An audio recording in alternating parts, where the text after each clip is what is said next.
নমস্কার। এখন দেখছেন জ্যোতির রান্নাঘর। এখানে দেখুন আমি কিছুটা বিউলির ডাল নিয়েছি। বিউলির ডালটা আমি রাতে ভিজিয়েছিলাম, সারা রাত্রি ভিজিয়ে রেখেছি। দেখুন পুরো ভালো ভিজে গেছে একেবারে। আমি এই ডালটি এখন এই মিক্সির বাটিতে করে নেব।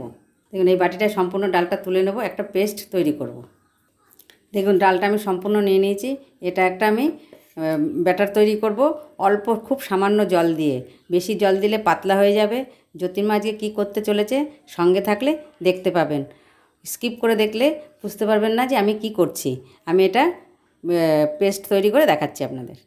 দেখুন ডালটা আমার সম্পূর্ণ পেস্ট তৈরি হয়ে গেছে। এর মধ্যে আমি দিয়ে দেবো স্বাদ অনুসারে নুন। দেখুন স্বাদ অনুসারে আমি নুন দিয়ে দিয়েছি।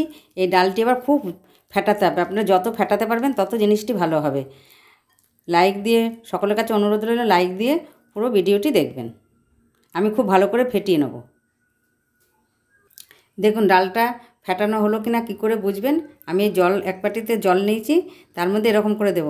দেখুন ডালের ব্যাটারটা ভেসে উঠেছে, তাহলে জানবেন ফেটানোটা খুব ভালো হয়েছে। তারপরে এরকম তুলে নিয়ে এর মধ্যে এটা মিশিয়ে দিলে নষ্ট তো আর হলো না।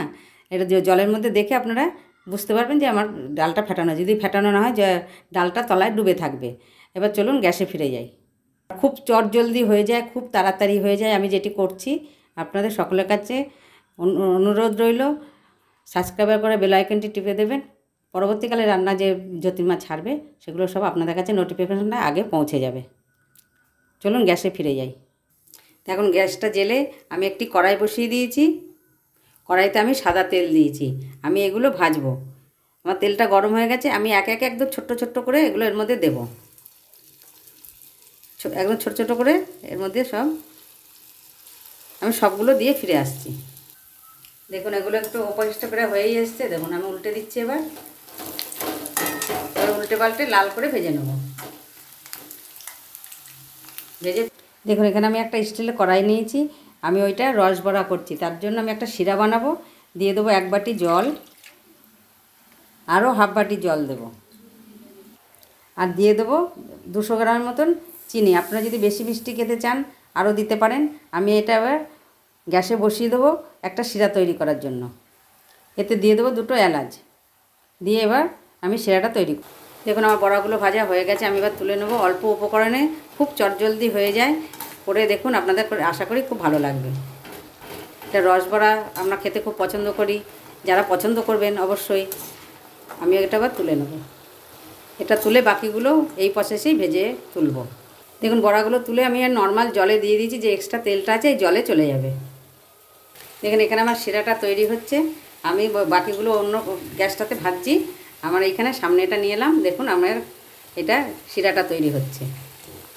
আর দেখুন ওইখানটায় আমার ওই বাকি বড়াগুলো ভাজা হচ্ছে। দেখুন আমার শিরাটা এরকম হবে। খুব বেশি গাঢ় হবে না, আবার খুব বেশি পাতলাও থাকবে না। চিটচিটে হবে না, কিন্তু পাতলা থাকবে। আবার চিটচিটে হলে রসটা ভালো ঢুকবে না। আমি এবার এটা নামিয়ে নেব। দেখুন জলের থেকে তুলে নিয়েছি। নিয়ে সম্পূর্ণ আমি এখন এই শিরাটার মধ্যে দিয়ে দেবো সবগুলো। এখন এটা খুব ভালো করে আমি এর মধ্যে ডুবিয়ে দেবো। ডুবিয়ে আমি 1 ঘন্টার জন্য ঢাকা দিয়ে রেখে দেবো। 1 ঘন্টা পর ফিরে আসছি। দেখুন ফিরে এলাম 1 ঘন্টা পরে। কত সুন্দর রস ঢুকে টপটপ হয়ে গেছে। আর দেখুন কত সুন্দর নরম হয়েছে। কত সুন্দর নরম হয়েছে দেখুন। আপনাদের সার্ভ করে দেখাচ্ছি। দেখুন কত সুন্দর হয়েছে। আর পুরো রস ঢুকে একদম নরম হয়ে গেছে। আপনারা করে খেয়ে দেখুন আপনাদের কেমন লাগে কমেন্ট বক্সে অবশ্যই জানাবেন। সকলে ভালো থাকবেন, সুস্থ থাকবেন। ধন্যবাদ।